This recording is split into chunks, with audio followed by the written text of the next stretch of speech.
I would like to welcome everyone for joining us this evening for this session on the urgent need for a killer robot ban as part of the Raising Peace Festival. So there's already been various sessions over the last few days, and there will be other sessions. So thank you very much for taking interest in today's topic on autonomous weapons. My name is Matilda Byrne, and I am the National Coordinator for the Campaign to Stop Killer Robots in Australia, based at SafeGround. And so SafeGround is very happy to be part of the Raising Peace Festival. I'm located in Melbourne, and so I'm coming to you from the lands of the Wurundjeri people of the Kulin Nation, and I would like to pay my respects to their elders, past, present, and emerging, and recognise that this always was and always will be Aboriginal land. I'd also like to acknowledge the connection that Indigenous Australians have with land, country, water, culture. And I think this really resonates with our SafeGround's mission as well. So to work to restore unsafe ground and to prevent safe ground becoming unsafe to benefit the livelihoods of those communities. And so this session is focused on autonomous weapons, and in particular, I guess, the dangers and concerns of fully autonomous weapons, which are also known as lethal autonomous weapon systems or killer robots. There's sort of a few terms, interchangeable terms. And we have three presenters today, including myself, and I'll introduce the others as they go to present. And so we hope that whether this is maybe a new issue for you or something you're already familiar with, you can take away something from tonight's discussion. We're going to look at general concerns and the global landscape, as well as the international processes that are currently taking place on autonomous weapons, and the Australian context and sort of policy and position as well, before we do sort of a Q&A and a more interactive discussion at the end. So to start, I'm going to hand over to AI Professor Toby Walsh from UNSW Sydney, where he's also part of Data 61 and is really, I guess, a key voice amongst AI scientists on this particular issue. So it's really great that we have Toby speaking with us in this session. So Toby, over to you. Thank you, Matilda. Let me begin by acknowledging the Gadigal people of the Eora Nation, the traditional owners of the lands upon which I am sitting, and extend my respects to all the owners of the traditional lands for all of our participants this evening. As Matilda said, I'm a professor of artificial intelligence. I grew up as a young boy reading too much science fiction and set myself the ambition of trying to turn some of those ideas into reality. And so I've spent the last 35 years trying to build smarter and smarter robots, like the cute little robots, world champions of robot soccer, that are behind me here. But a decade ago, I started to become rather concerned, as did many of my colleagues, other researchers around the world in artificial intelligence. And so in 2015, we were concerned that there wasn't enough being done about this. There were some discussions happening at the United Nations, but things weren't progressing very well. And we could see that the technologies that we'd been working on in the laboratory were soon going to find their way out into the battlefield, were being explored, developed by arms companies. And that was a troubling development, and that we wrote an open letter that got a lot of attention at the time. When we released the open letter, it had 1,000 signatures. At the end of the first day, it had 2,000. Now it has tens of thousands of signatures. And I don't think people understand that that is a significant fraction of the AI community. There aren't that many people who do AI around the world. It's been estimated there are just 10,000 people on the planet, like myself, people with a PhD in AI. So a significant fraction of those people have signed this open letter, warning about the dangers, warning about the arms race that was about to begin. And sadly, those predictions from 6 years ago are starting to come very true. That arms race is definitely beginning to happen. And we saw earlier this year a UN report suggesting that we did actually see fully autonomous drones being used in combat in Libya for the very first time. When people talk about killer robots, I mean, often the image is more terrifying than the picture behind me of Terminator, of some humanoid robot. very advanced robot. But the reality is much simpler. The sorts of drones that you could go and buy in a toy store that are being equipped with high explosives and cameras that can do immense damage. The concerns are multifold. There are legal concerns, ethical concerns, technical concerns. Legal concerns are it's not clear how you could actually make such systems that are making decisions largely on their own that would abide by international humanitarian law. There are ethical concerns. This takes us to a new place. We've never given over the decision to machines as to who lives and who dies. Machines don't have our empathy. They don't have our emotions. They're not mortal beings. And they can't be held accountable for their actions. And so lots of reasons to suppose that this is a very troubling, challenging development.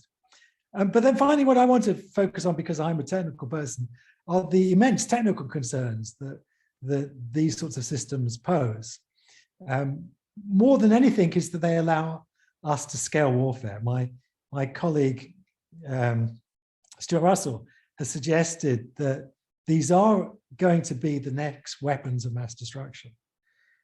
Previously, if you wanted to do harm, you had to find yourself an army, persuade people to do what you wanted, arm them, equip them, train them. That was a difficult process. But now you could buy yourself, with not very much money, 1,000 robots, 1,000 drones, autonomous drones, and you would need just one programmer to do your evil. And of course, because they're robots, they will do whatever instructions they're given.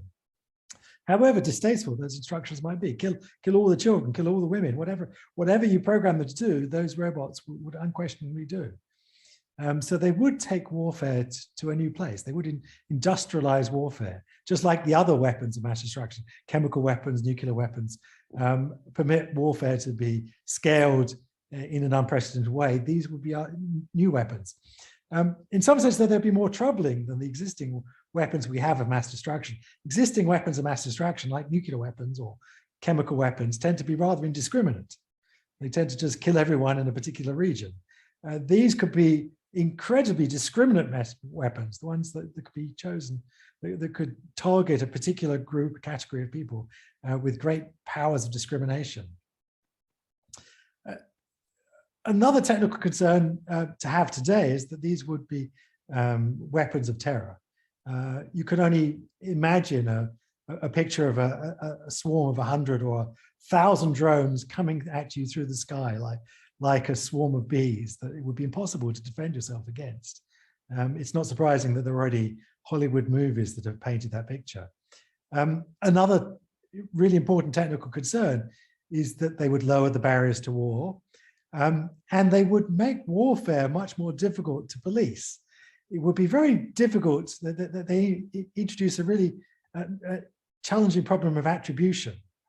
And we've actually already seen this. We've already seen drone attacks that have happened in bases in the Middle East, where we're not sure who was behind the attack. Some drones were involved, and those drones might be shot down, but it's really difficult to work out who was behind the code. Who is, you can open them up and you can discover they've got Intel chips or whatever inside them, but it's very hard to work out. I mean, we think we know who's behind them, but those people have denied their involvement. So again, that's a very troubling, destabilizing aspect of them.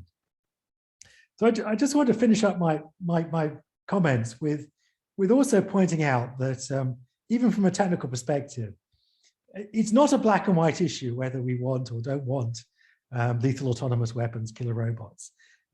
It's definitely shades of gray. There are arguments that put forwards by a number of people that they would, some of the benefits that might come for being able to outsource fighting to machines.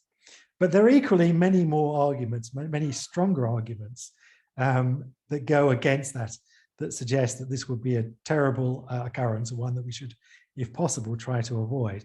But I just want to quickly itemize the 4 or 5 of the most prominent arguments that people put forwards for autonomous weapons.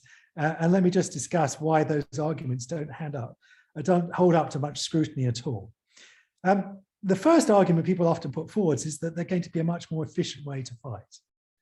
And that's actually why I think we should ban them, and that they will be a more efficient way to fight, that they will change the speed and scale that we can fight war. War will become something that's fought at subhuman speeds.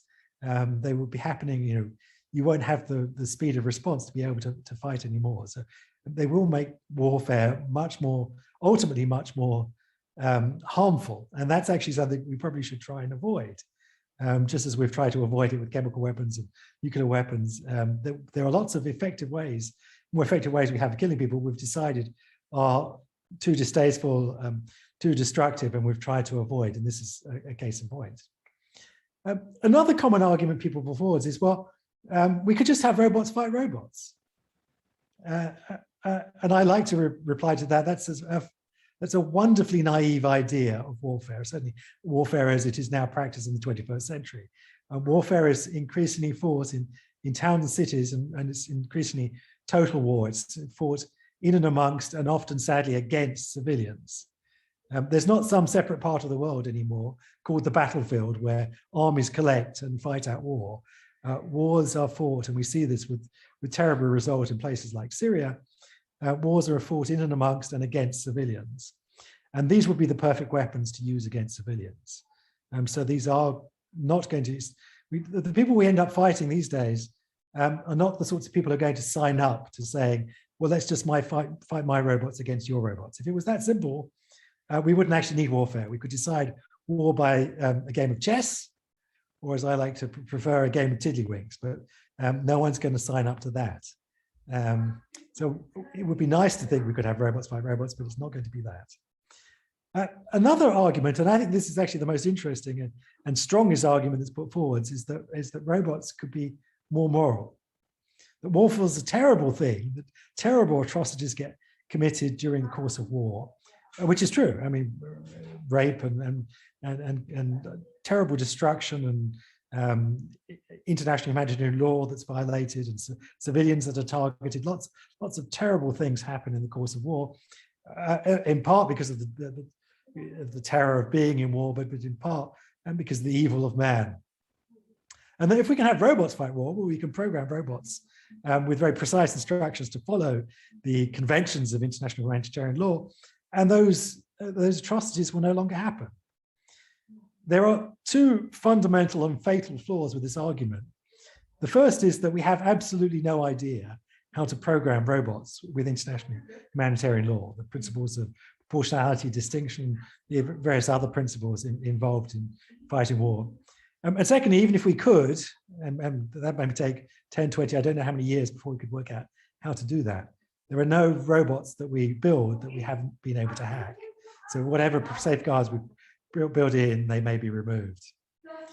And then the final two arguments, one is that, well, these weapons are already here, and therefore we can't ban or regulate them anyway. That's a misreading of history. Most of the technologies that we banned were already here. There's only one example, the blinding laser, that was preemptively banned, all the other technologies. So whether it exists or not already, and we can debate that amongst ourselves, it doesn't stop us regulating them or banning them. And then the final argument is the bans don't work. And again, I think history disputes that argument completely. We have a number of bans and a number of technologies, and the world is a better, safer place for them. We've banned chemical weapons as an example. Of course, chemical weapons haven't totally disappeared. It would be nice if they did, but occasionally they get used. But the important thing is that we've decided that it's morally unacceptable to use chemical weapons. And from that flows some really important consequences that we could hope for with autonomous weapons. Most importantly is arms companies don't sell them. They're not widely available, and they're not widely used. That's what we could hope for here. Thank you very much. Great. Thank you very much for that, Toby. I think it's really interesting breaking down those arguments in favor of killer robots or autonomous weapons. What I think I might do before I hand over to Natasha is also just quickly sort of define and explain exactly what it is that we're talking about. And so I guess most people are sort of familiar with the idea of drones, right? So drones are remotely piloted by someone that does like perhaps the maneuvering, also once a target's identified, identifying them, selecting that person, and then deciding to, deploy force and attack that target, whether it's, an object or, human, an individual. So when we talk about autonomous weapons, autonomy is, I guess, a capability, right? So it might be that aircraft are autonomously guided, or that vehicles on the ground autonomously drive themselves around. But then there's this question of autonomy in targeting. So using AI and software to identify targets, whether they're objects or people, and then on its own, through a computing system using the software, with the input that's coming in, making a decision whether or not to attack and automatically deploying force. And so it's this issue of removing a human from controlling the process of life and death, really, but these targeting decisions that's in particular really problematic. And so when we talk about lethal autonomous weapon systems or fully autonomous weapons, we're talking about these systems where there is no human control over the selecting of the targets and the decision to engage targets, as opposed to maybe a semi-autonomous weapon, which might, for instance, be able to maneuver itself, but then doesn't do targeting, for instance. And there's sort of this sliding scale or spectrum of autonomy in weapon systems. And one thing that we're really concerned about, and when we talk about, a killer robot ban, is like that end of the fully autonomous end. But then all the other stuff, the other autonomous weapons also need to be regulated. And as Toby, touched on, there's so many different dangers and concerns associated with these proliferating. And Matilda, I'm just going to add to one thing, which is perhaps the most troubling end of that technological spectrum, which we're just starting to see being deployed, are loitering weapons, those that will stay over the battlefield for hours, days at a time, and be making that, as you say, identifying the target, tracking the target, and making their own decisions. Unlike weapons that we saw in the past, where there might be a soldier who pulled a trigger, these are weapons that are just completely making decisions on their own, separated in time and space from when they were put into the battlefield. Yeah, exactly right. And I might also just add, before handing over to Natasha, that it is inherently very dehumanizing, whether it's using facial recognition software, which we know is incredibly flawed, or if it's like infrared or whatever censoring system that these weapons are using to then process this information. It's really, I think, especially with human targets, this idea that individuals can be distilled into something that's readable by a machine that has no consciousness, no concept of life, is another real concern. So I just wanted to add that in before now I give the floor to Natasha. So Natasha Kana is an emerging scholar in the area of emerging technologies and international security, and is currently undertaking her doctorate thesis researching lethal autonomous weapon systems in the international fora, I suppose you could say. So I'll hand it over to her now. Yeah, I do have some slides, just only 3. So I might share my screen if you can able it.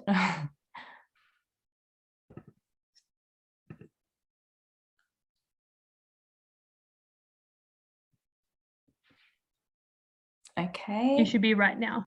Yep, looks good. Okay, all right, so let me start. Okay, so is that clear for everyone? Yep, okay, great. Okay, so what I'm going to do is speak a little bit about these broader global security concerns before then touching on what the international community is actually doing to address this topic. So I'll touch a little bit or expand a bit on what Toby's mentioned. I won't repeat what he said because he covered some really important points already. But yeah, I'll look at some of these broader global stability concerns. So one first security concern is, this issue of an arms race over these weapons. Despite the technical issues, that Toby's already mentioned, and some of the issues that we have, some arguments that we've looked at, there are currently multiple nations who are currently pursuing the development of weapon systems with significant autonomy in the critical functions of selecting and attacking targets. So we're specifically concerned about that, the idea that they will select and attack targets by themselves.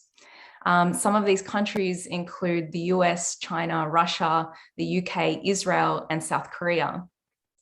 More broadly, in terms of investment and R&D, we have the top 10 arms producing countries in the world asserting that the development of robotic technologies is one of their top priorities. AI and autonomy have also been specifically flagged as important areas for funding. And then we also have world leaders speaking out about the importance of AI and their intention to harness these technologies. And so for all of these factors have led to these assertions that an AI arms race and a robotics arms race is well underway, despite the fact that at the moment we don't have significant safeguards over nefarious uses or misuses of this technology. And so a connected issue to this is proliferation, which Tilly just mentioned. And so we only need to look at the example of unshackled drones, which are the predecessors to fully autonomous weapon systems, to see how technologies are often fast-tracked and utilized in war when perceived security demands dictate. So if we use the Predator drone for an example, what was originally deemed in 1995 as being nothing more than a glider with an Austrian snowmobile engine, 6 years later was optimized to carry and fire anti-tank missiles and fast-tracked to deployment in the War on Terror. Whilst about a decade ago, only a limited amount of powerful states possessed drones, today over 30 states have armed drone programs around the world engaged in territorial disputes, counterterrorism, or as a demonstration of force. Further, non-state groups are adjusting to new technologies too. And so as Toby mentioned, even commercially available drones that are purchased off the shelf, they can be modified and armed for more malicious purposes. Even if we then consider more sophisticated systems, so ones that might be harder to get your hands on, political instability and conflict areas indicate that really any tech could easily fall into the possession of groups that may seek to cause harm. We might then also think about issues of mistakes and conflict escalation from autonomous weapons. So if human beings are removed from the decision-making process when it comes to selecting and engaging with targets, then the ability to intervene, pause, or delay to protect human life would be removed. Having a human in the loop or making decisions allows for the ability to analyze and judge the context, to differentiate between who is a civilian and who is a combatant in rather complicated situations, and to adjust our trajectories so that we don't make unacceptable mistakes. Due to the fast-paced and often sequential nature of how algorithms or systems make decisions, one miscalculation early on could then start a sequence of processes that go unnoticed and then lead to lethal consequences. So basically, they could make mistakes, make many, and make them quickly. This might accidentally escalate conflicts, leading to greater risks of potential harm or prolonged harm to civilians. And given that there would be no ability for us to hold robots accountable, these risks would be rather unacceptable when we're talking about taking human life. And finally, to the point on mass harm, which Toby already mentioned, this idea that some of these capabilities, we could equate them to things like weapons of mass destruction. So if taking the example that I just mentioned about just one system initiating a series of mistakes, what would happen if we were utilizing multiple weapon systems at once?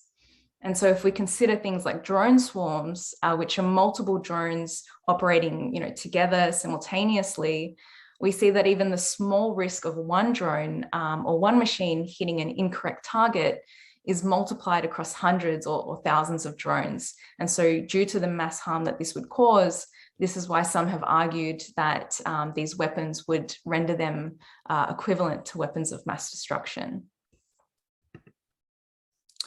So given the myriad of concerns about killer robots that we've touched on, moral, ethical, legal, security concerns, there's been a significant push to establish new international law that addresses unacceptable uses of such technologies. So since 2014, the topic of autonomous weapons has been discussed at the United Nations through informal and formal meetings under the Convention on Certain Conventional Weapons, or the CCW. As the implications and effects of autonomous weapons cuts across various sectors and stakeholders, many meetings on this topic have sought to include participation not just from state delegates, but also human rights lawyers, AI experts, those from the tech industry, and individuals from civil society, including marginalized groups and youth. In fact, much of this discussion has been driven by the campaign to stop killer robots, which Tilly is a part of, which is a global coalition of over 180 non-governmental organizations, or NGOs, from 67 countries, with significant contributions also coming from Human Rights Watch, the International Committee of the Red Cross, the International Committee for Robot Arms Control, and others.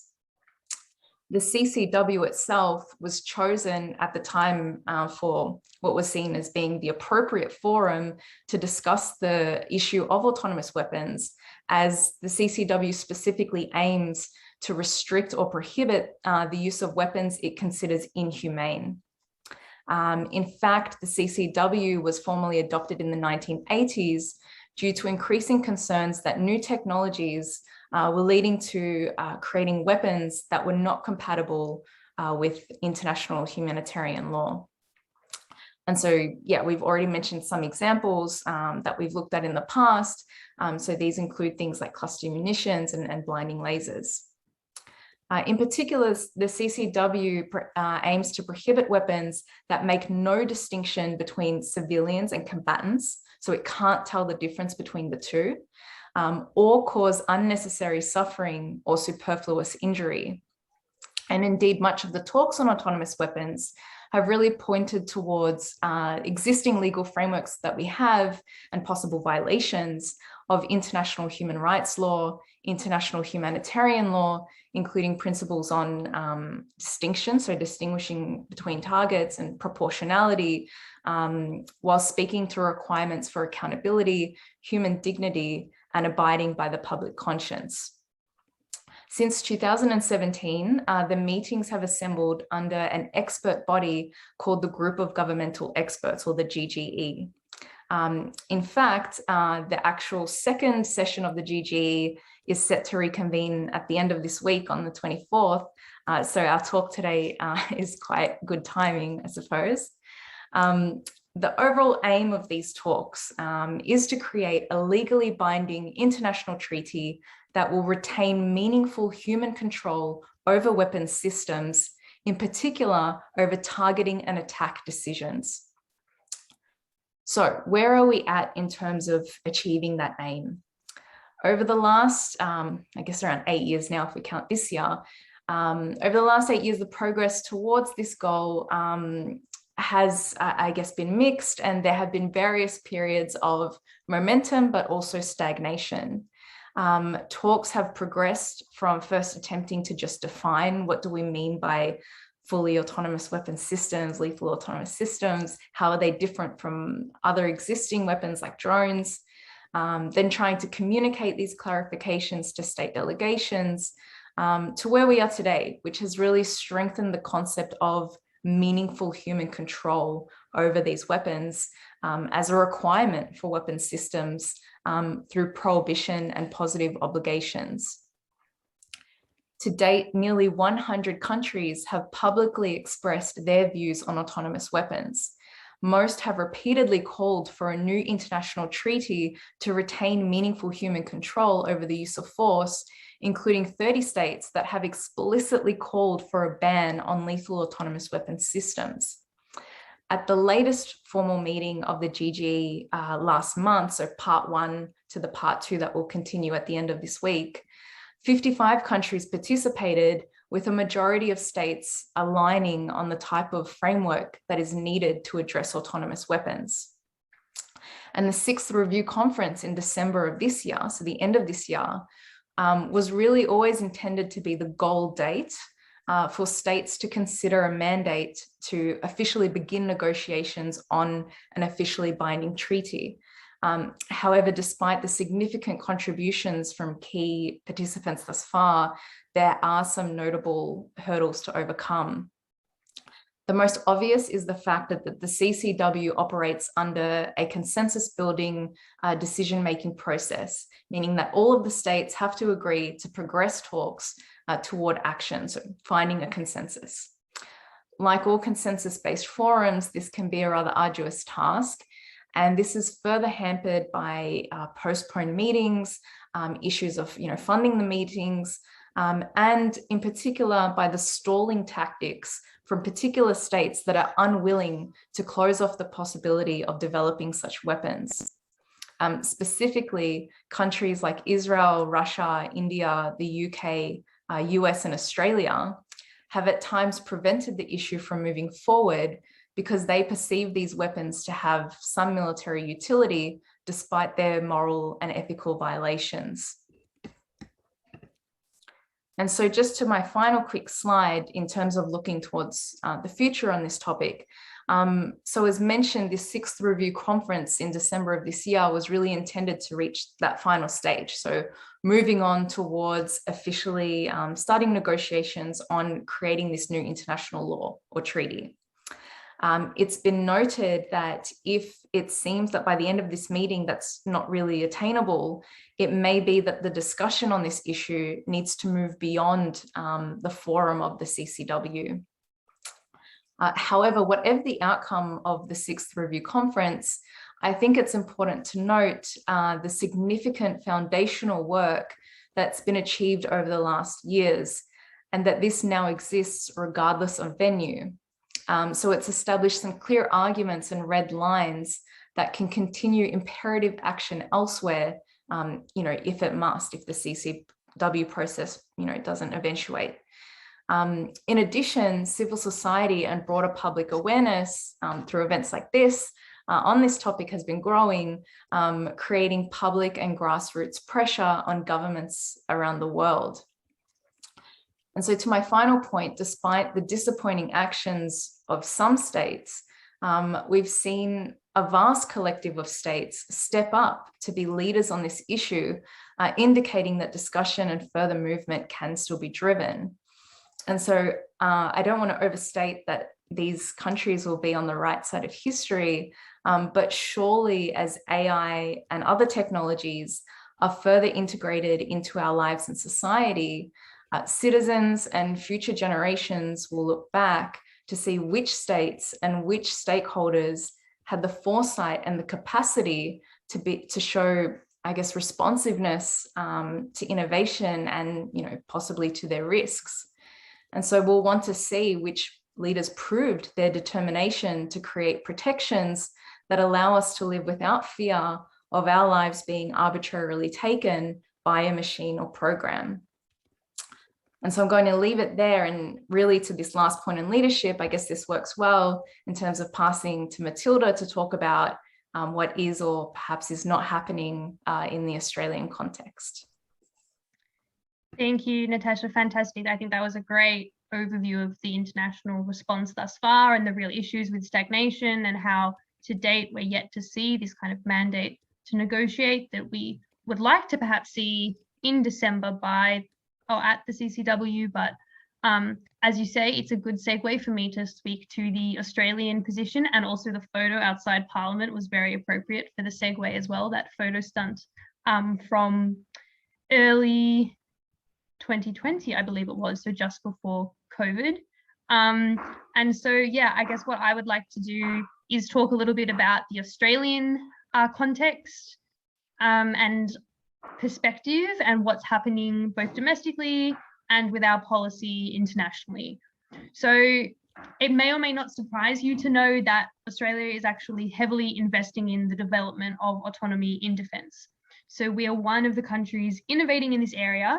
And so it is even more important that Australia has strong policy to guide all of our research and development, to ensure that, the Department of Defence, private companies, universities do not cross any moral or legal red lines.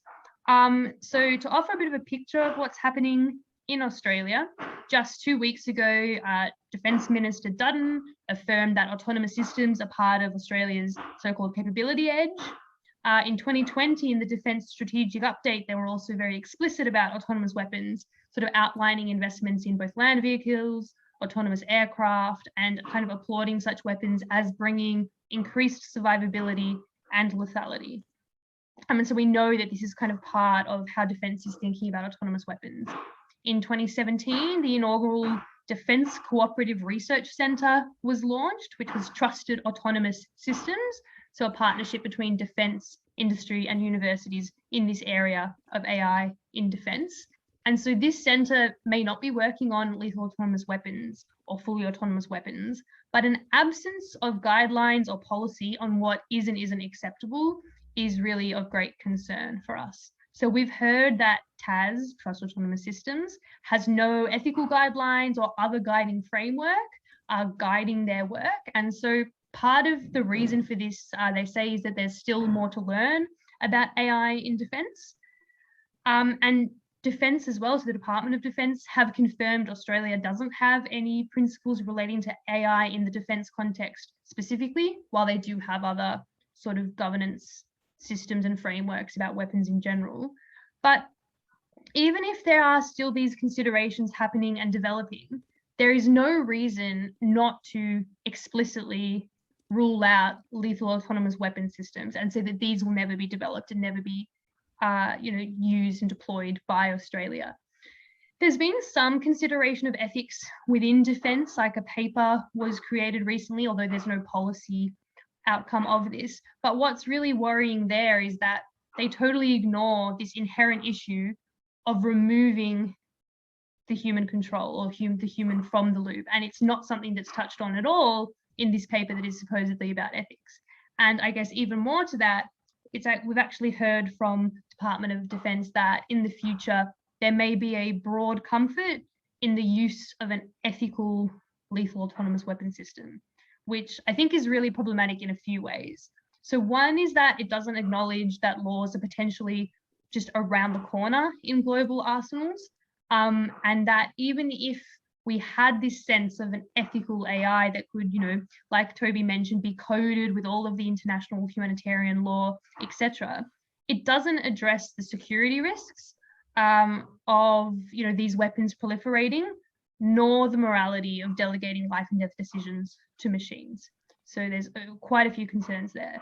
And it's been said that defence is not currently actually working within the full autonomy end of the spectrum. But at the same time, we have seen various projects. So for instance, the Loyal Wingman is a fully autonomous aircraft that's being developed in a partnership between the Royal Australian Air Force and Boeing. And so there were prototypes that were unveiled and some started to be tested last year. And it's designed for complex maneuvering. And currently it's unarmed and it's like to be teamed with other aircraft that are piloted by people. However, there is this risk of a slippery slope, especially if Australia doesn't explicitly rule out fully autonomous weapons. And so in also the private sector, so among arms companies, we're really starting to see companies push the envelope with some troubling developments. So you have, for instance, Cyborg Dynamics, which is an Australian company whose founder is also a part owner of Athena AI, which I'll just get to in a second. But so Cyborg Dynamics, for example, is working on an unmanned ground vehicle which can carry munitions, presumably, in combat in a war zone. It can move around autonomously. But then Athena AI is an artificial intelligence targeting system. And so if, say, this were to be integrated into a ground vehicle like that, which you then had on the battlefield, able to make targeting decisions and decide to deploy the munitions that it's carrying on attack targets, this, in the campaign's view, is just really across this kind of moral, legal red line, and a point at which there is no human control in that targeting, confirming and selecting the targets and making the decision to engage. And so this is what is really problematic and not potentially that far away. So Athena AI is collaborating with another Australian arms company as well, Skyborn Technologies, And so they're working on sort of like a backpack drone, so a drone that troops could have in their backpack and then release, that would then, fly with AI capabilities and then potentially also have this targeting software. And so another concern that this raises as well is around exports of these kind of technologies or softwares or components, as it were, with this new technology.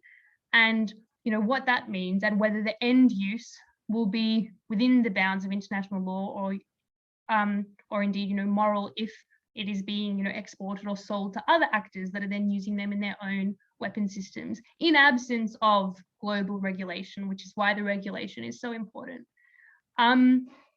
And then I guess then to step from the domestic context to Australians' policy regarding regulation internationally, it is really problematic. So as well as seeming to be open slather domestically for the time being, in international fora, so at the CCW, where Natasha just spoke about, we, like the Australian government, continually asserts that it's premature for any kind of new legal instrument on this issue, or in fact any kind of prohibition in any form relating to lethal autonomous weapons. And so for some time, much of Australia's contributions to those international talks have sort of convoluted the discussion, but we have seen some encouraging signs. So for example, Natasha talked about meaningful human control, which is an area where there's a lot of convergence. It doesn't have consensus. So for instance, the US and Russia really don't like this term.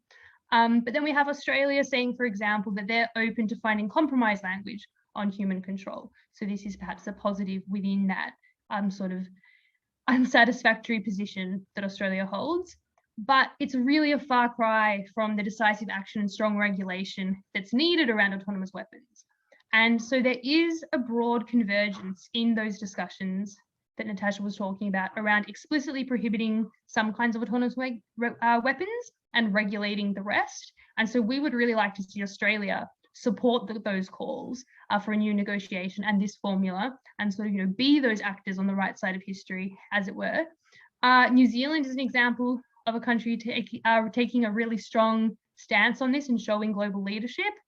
But when we think about then Australia, by contrast, we also have last week the announcements made around the AUKUS Pact. And so obviously a central pillar of that is the nuclear powered submarines, but it actually goes much further. And the pact is really about deepening defense cooperation and collaboration, including on technology sharing and integration. And one of those focus areas is AI.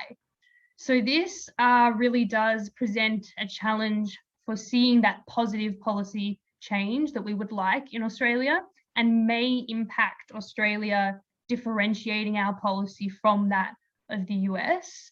And I think that's why it's even more important to have really strong public opinion on this and scrutiny of the Australian position now more than ever, with the review conference coming up as well. And so an opinion poll released earlier this year actually showed that 59% of Australians somewhat or strongly oppose the use of lethal autonomous weapons in war. And I think another reason why the public opinion is so important is that it is about sending a message to policymakers, right? And to date, we have seen some good action in Parliament. So I just want to acknowledge support that we have had from, for example, the Greens and Jordan Steele-John, who's asked questions in estimates, for example, of DFAT and defence officials. We had Andrew Lee from the Labor Party give a speech in March, and another motion that's actually been submitted to Parliament awaiting debate, calling on the government to support legally binding rules. So this action and activity is happening within the Parliament, which is really positive. And this is an ongoing process, right? And so in particular, in December, when the current mandate finishes at the CCW, these recommendations are to be made at the UN on what action we'll take. And that's the moment everyone is waiting to see a mandate to negotiate. But we know that in the constraints with consensus requirements, this may not be the outcome going forward. But we would like to still see Australia call for a ban, even if that seems unlikely at this stage. But also the efforts to establish a new legal instrument are going to continue beyond December into next year until a ban is achieved, right? And so it's really a crucial issue, and we want Australia to be pulled into that process somewhere along the line, wherever it may be. And so it's really important there is pressure, and that we also need to see the establishment of stronger domestic policy to mitigate, I guess, this threat to humanity. So that's sort of what we're aiming for, and I'm going to leave it there. And I guess turn back now to, I guess, not the panelists again, but rather I'm wondering if at this stage it might be worth opening the floor to questions and a little bit of discussion. I know there's covered a lot of content and a lot of different dimensions and parts of the issue, but perhaps if you have a question and you'd like to raise your hand, I can we can swap to you and you can unmute yourself to ask a question, or alternatively, if you would prefer to just put a question in the chat, we can read those and just sort of speak to them, whoever from the panel, depending on what your question may be. So yeah, I would invite you to start raising your hand if you wish.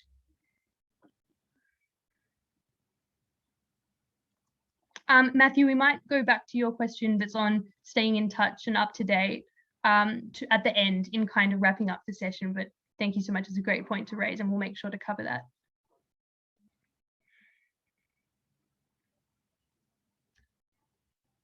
So there may not be any questions at this stage. Okay. In that case, I might ask Natasha and Toby, if you had to pick, I guess, maybe one aspect or concern about lethal autonomous weapon systems or killer robots that troubles you the most, what would it be? and what encourages you about what's going on in terms of addressing this issue in hopefully the not so distant future? I'm happy to go first because there's an easy answer to that. If there's one thing that troubles me the most, it's lethal autonomous nuclear weapons. As an example, Russia is developing the Poseidon nuclear submarine. It's a nuclear-powered, autonomous, nuclear-tipped submarine drone that is supposed to be able to travel at very high speed, almost unlimited distances, and is going to be carrying a dirty cobalt bomb that would be enough to blow up cities. If the thought of handing over killing to small autonomous drones terrifies you, the thought of handing over killing to dirty nuclear weapons is something that should be, I can't understand how the world could possibly contemplate that. Yeah, I mean, it's hard to top that one. Yeah, I think, I guess more broadly, yeah, I'm concerned about larger states that perhaps won't come on board with, you know, any type of ban or regulation under the excuse of, you know, modernization or keeping up with war.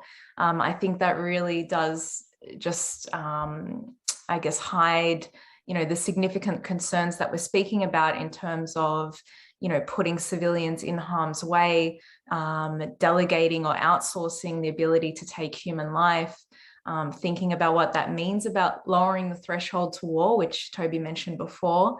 So yeah, I'm quite worried about that states will try and use that as an excuse. Although, yeah, we're not really talking about modernization of war when we're talking about you know, killing civilians. That's modernization of slaughter or war crimes. So I think I'm most concerned about, you know, states using an excuse to stall time so that they can still develop some of these weapons under this argument of, you know, that we need to keep up with the pace of war. Yeah, I'm not in favor of that argument. And what about something that's encouraging about addressing, you know, the concerns in this area? I don't know. I'll go for the encouraging. Encouraging, I think that there's been a lot of considered voices, not just the academic community.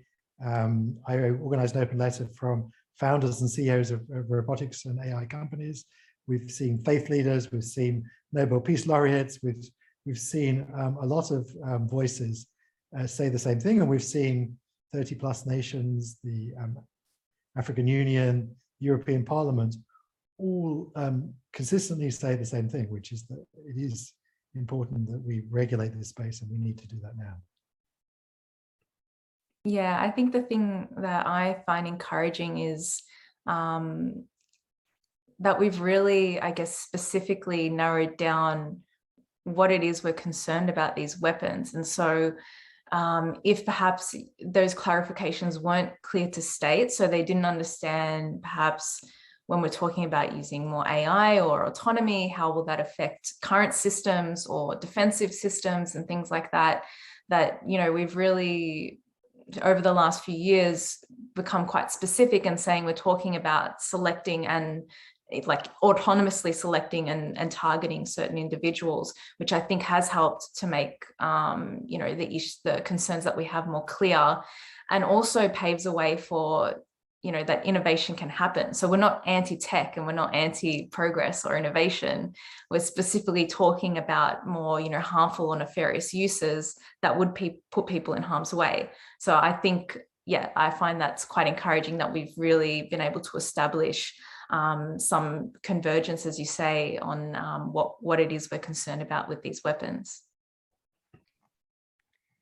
Great, yeah, thank you to both of you. I've just noticed some things in the chat. So I think Rita had was prompting to hear from Natasha about the first slide. I think there was more than one idea on that slide though. So I don't know, Rita, is there a particular thing you wanted expanded on? I'm just not sure. So there was a slide with a bunch of children up against a wall and an unmanned camera sort of pinning them there.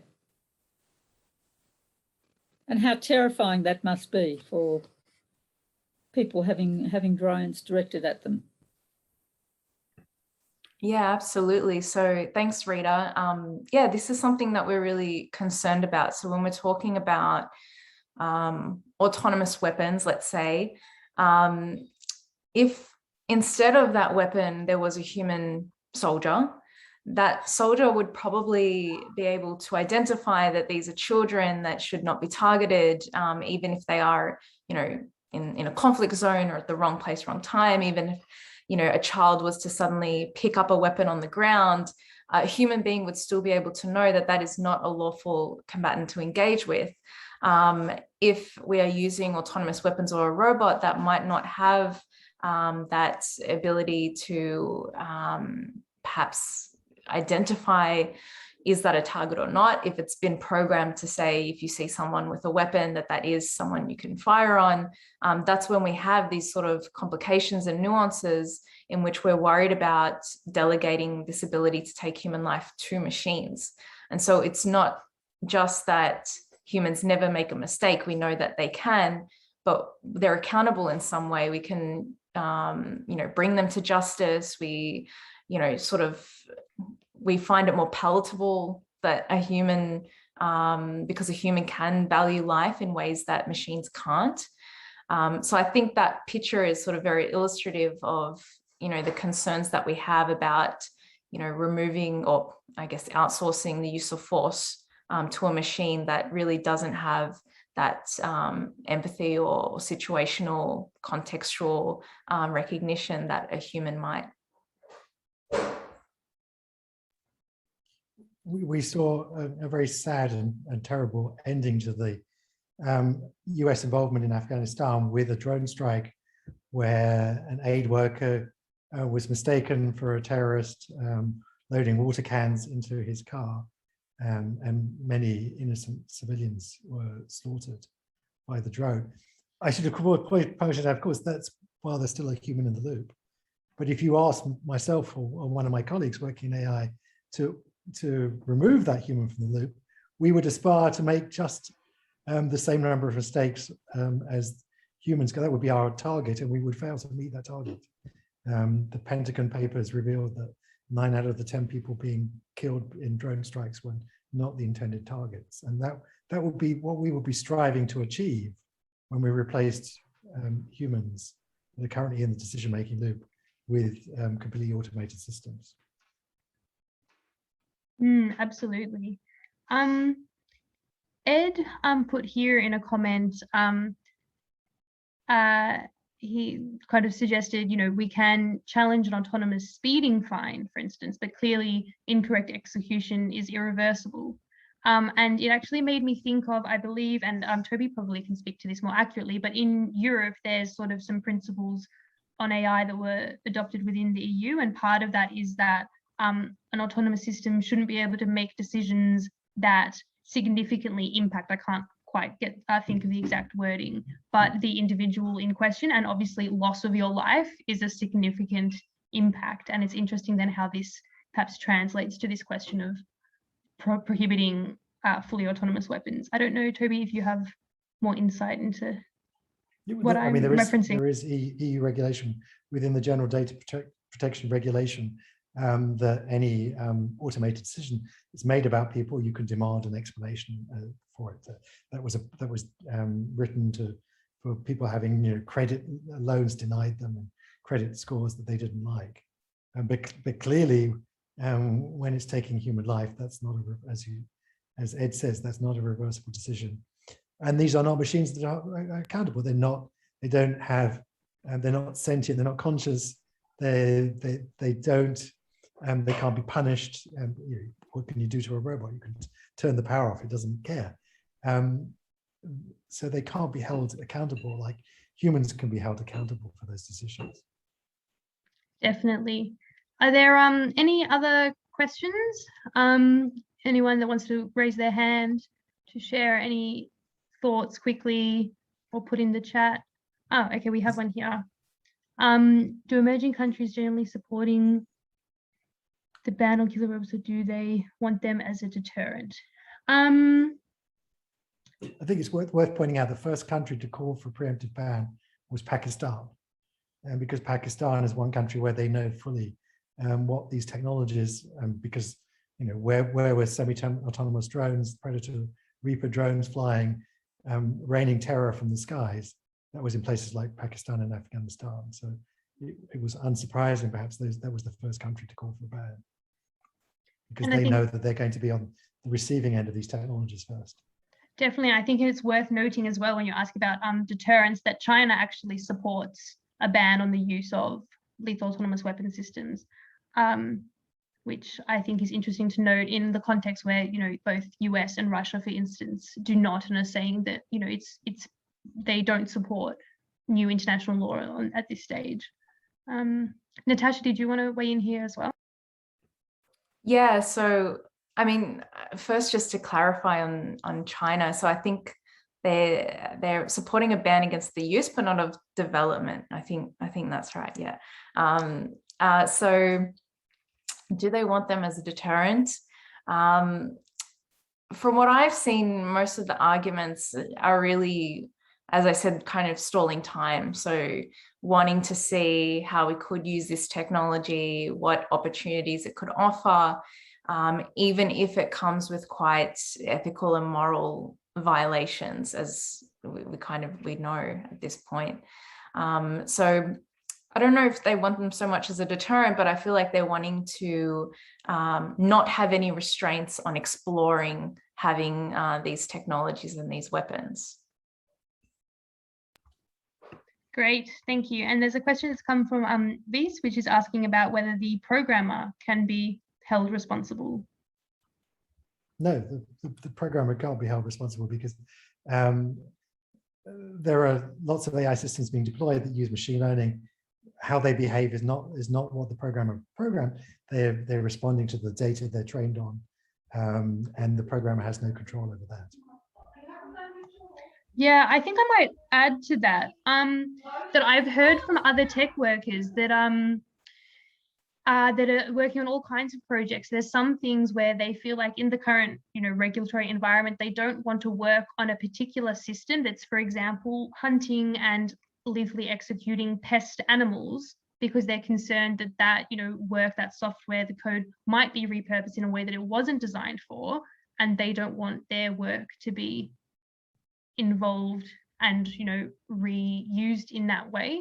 And so there's sort of this movement as well within the tech community that are conscious of this. And I think for them, the regulations and the clear policy and the clear guidelines is really, really important to safeguard what it is that they're doing and what they are working on in, industry in various ways. So you have,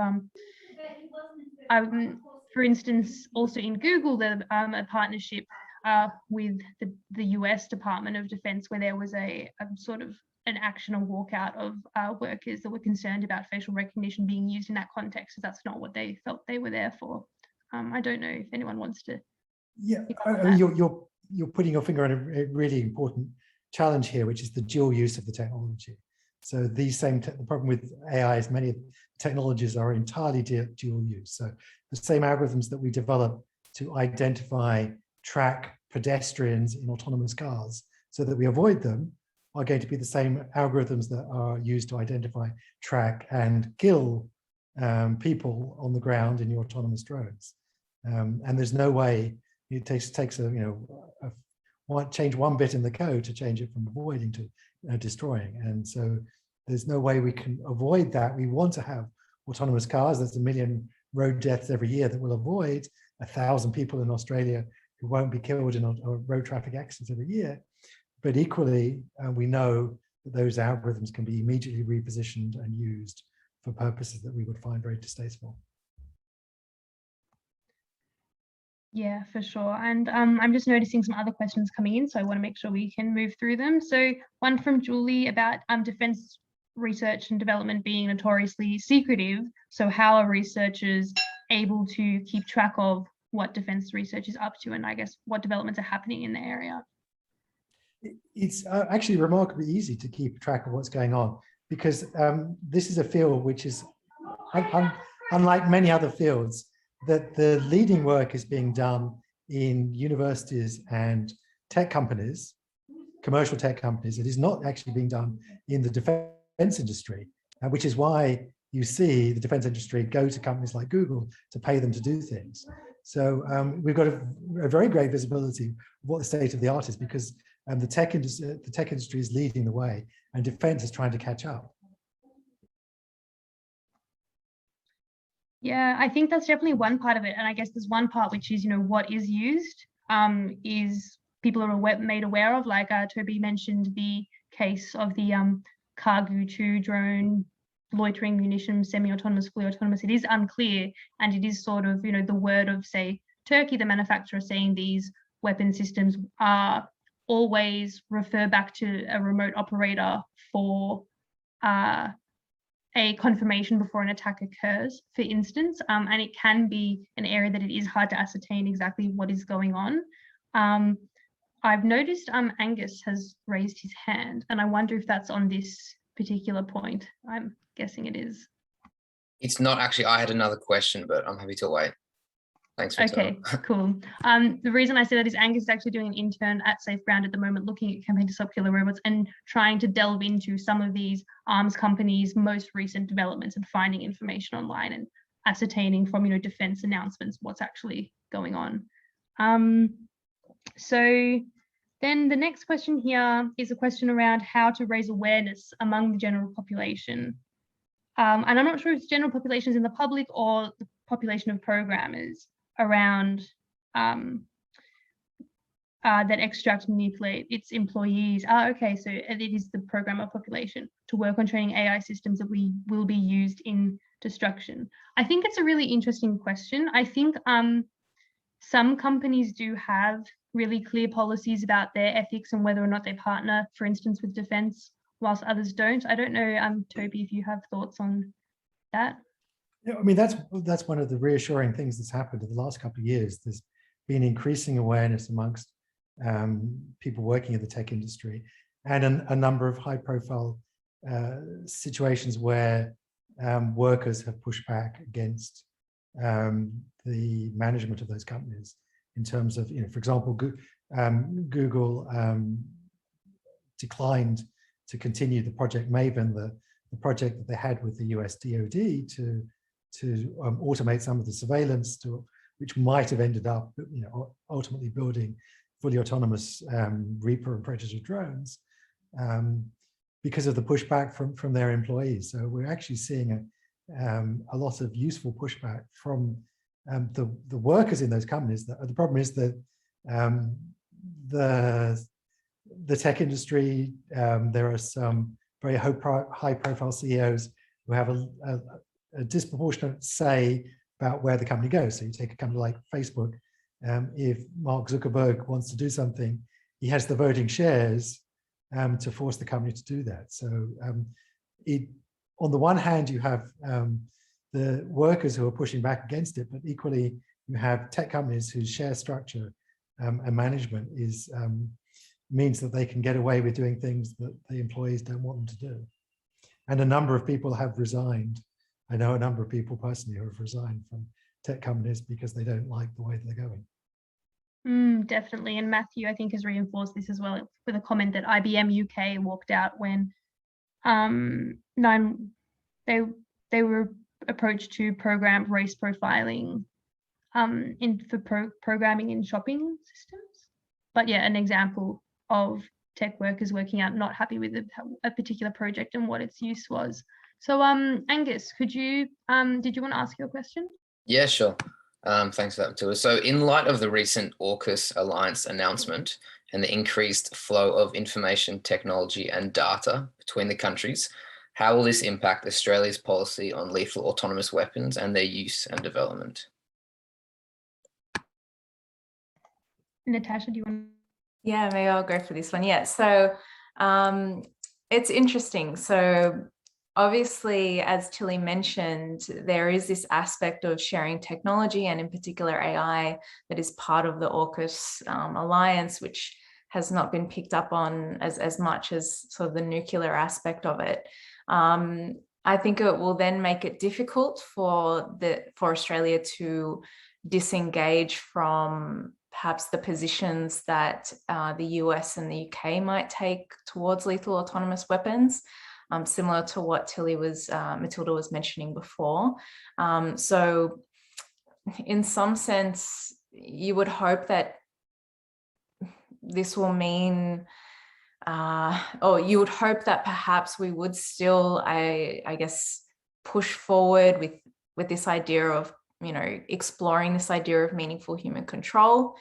But I think it's more likely that, that we will follow maybe the US and the UK and maybe their intentions, which we know in terms of the US, their intentions to not really abide by this process or are not really interested in putting any limitations on this. So yeah, I think it wasn't a great announcement to hear if what it indicates is that we are following the US and the UK further in terms of, perhaps pursuing their position on maybe autonomous weapons or emerging tech. Yeah, I think Natasha's spot on. And like I alluded to in my presentation, it perhaps makes it more difficult then for us to differentiate and step further away with the Australian position, but it doesn't mean that it's not possible, and it doesn't mean that we shouldn't and should still be pushing for that from our policymakers and our leaders, even with that particular defence pact in place. And so it's never been done before. For instance, there's like things like for landmines and cluster munitions, where Australia signed and ratified. Before US no longer was using those in their arsenals, we were still interoperable, and there were still ways for Australia to uphold all of our international law obligations, even within that alliance. So it doesn't mean that it's not possible, I guess, is what I wanted to add. Alternatively, we all moved to New Zealand, which is being much more progressive on this very topic. Exactly right. Or as I love to say, I kind of like the Austrians are also really strong. In Austria and Australia, the spelling is so close. Like sometimes I just pretend that I'm Austria for a day instead of Australia when following the international discussions and things. And so I just wanted to see, because there were some other questions that came in. And one was kind of anchored on a quote from an article in the New Scientist, which is quite interesting, I think. And this was raised by Nick, and he said, could like this be discussed? So it says here, we won't be able to agree on a blanket ban because the strategic advantage to anyone who develops it on the sly would be great. And then the solution to stop it happening is dispiritingly familiar to scholars of strategic studies and referring to arms racing. So I think this notion of we won't be able to agree on a blanket ban is one that is thrown around a lot by skeptics of, international law. And because what we're really talking about with autonomous weapons is a pretty big spectrum. And as it's been mentioned, there is this convergence around we can prohibit certain things and regulate other parts in different ways. And so I think this is also really strong in the International Committee of the Red Cross's position, as well as the campaign, as well as different scholars and thinkers. And it's been put slightly differently in different ways, but I think the crux of it is that, for instance, an autonomous weapon system that cannot be meaningfully controlled, that is totally unpredictable, we would want to prohibit because we don't know what the outcome of using that would be, which is just at too great a risk. No one would want that, for instance. Also, this notion of prohibiting autonomous weapon systems which select and engage, especially human targets, without any form of human control over the decision of who to select and to attack. So they're actually very specific prohibitions. There's not this notion of like blanket ban that we can't possibly enforce or control. It's specific uses, specific combinations that we're saying are unacceptable, and other uses that we're saying we need to regulate and ensure that there is human control over their use. So I think it is a criticism that is heard a lot in the debate, particularly by those who wish to say that, oh, well, regulating in this way would not be effective, but actually there is this, I think, strong belief and sort of substantiated argument as to how it can be successful if something was to be negotiated and adopted. Matilda, I also point to history here again, which is that if you look at chemical weapons or biological weapons, and the analogies are not perfect, no two weapons have exactly the same characteristics, but nevertheless, there are some common characteristics there. And you could make the same argument that we would never ban chemical weapons, or we would never ban biological weapons, because there would just be an arms race. It would be too tempting to gain the technical lead, and we did. We decided it was a distasteful way to fight war. Sadly, we had to see the use of chemical weapons in the First World War before we discovered that. But nevertheless, we did actually collectively decide that was a distasteful thing to do, and that it was in all our interest to ban it, even though it would be an effective way to fight war. Yeah, for sure. And I think, precedent does show us that this is effective and can drastically reduce harms, even if not every single use of prohibited weapons. And it's worth pointing out, Angus Campbell, the head of the Australian Army, has gone on record saying we have to be very concerned because our enemies are the people who are going to be using these weapons against us. And they're not going to abide by the sorts of decent standards and moralities that we agree with. And so this is something that we should be very worried about. And indeed, I've had lots of fruitful discussions with members of the armed forces, especially, interestingly, the lower you go down in the ranks, the closer to the battlefield, the people in combat, the more receptive you tend to hear people.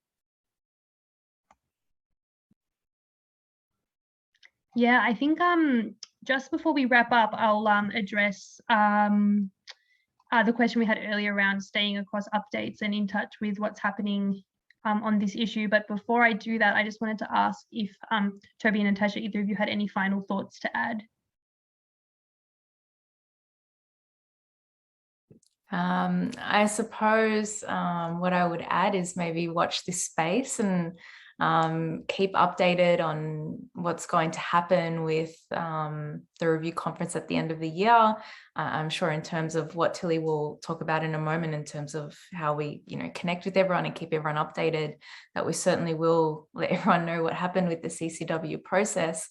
And really, I guess the final thing I want to say is that regardless of what happens at this final process, momentum has built and we have a strong foundation, and there are many states wanting to address this, as well as many stakeholders. So we're not just talking about states, we're talking about civil society, we're talking about all of us, we're talking about tech workers, human rights lawyers, we're talking about youth that are getting involved on this issue.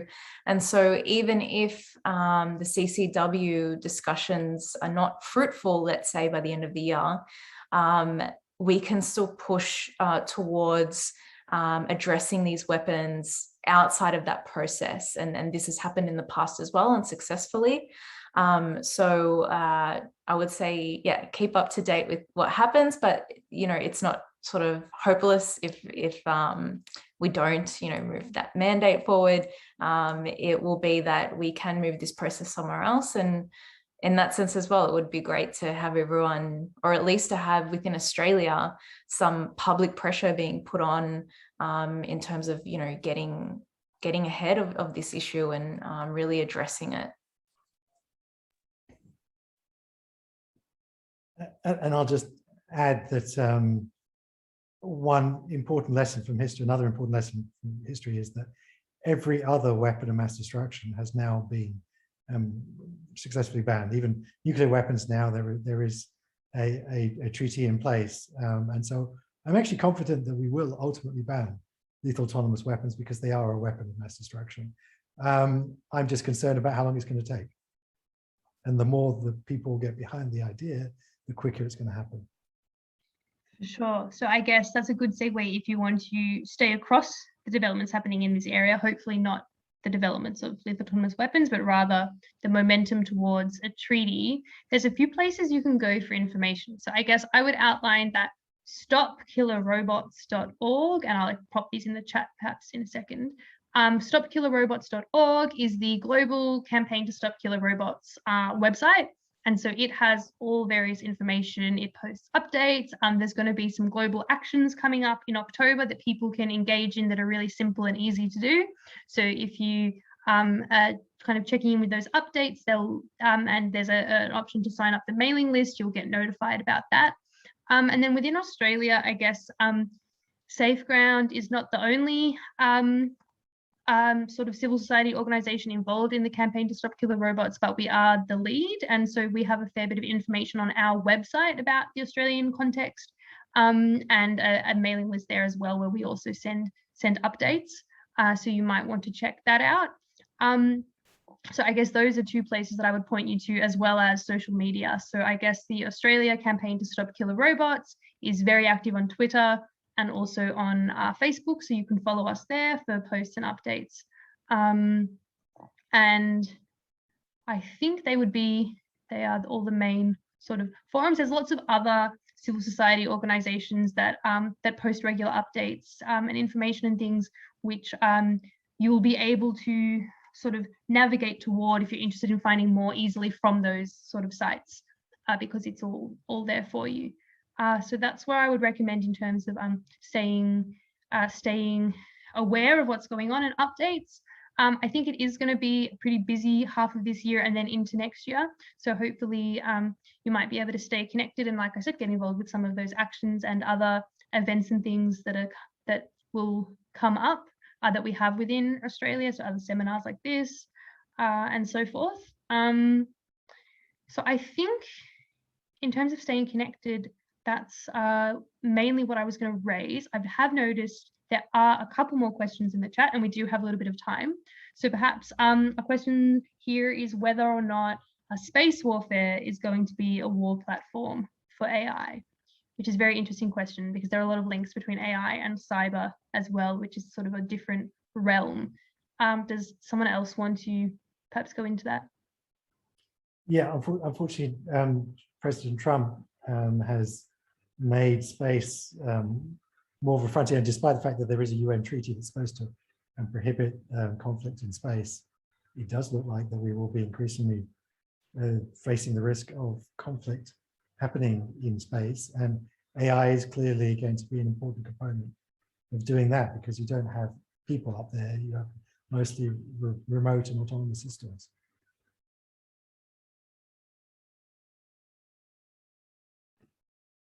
Yeah, I think, I don't really have anything to add to that. I think that's a good recap.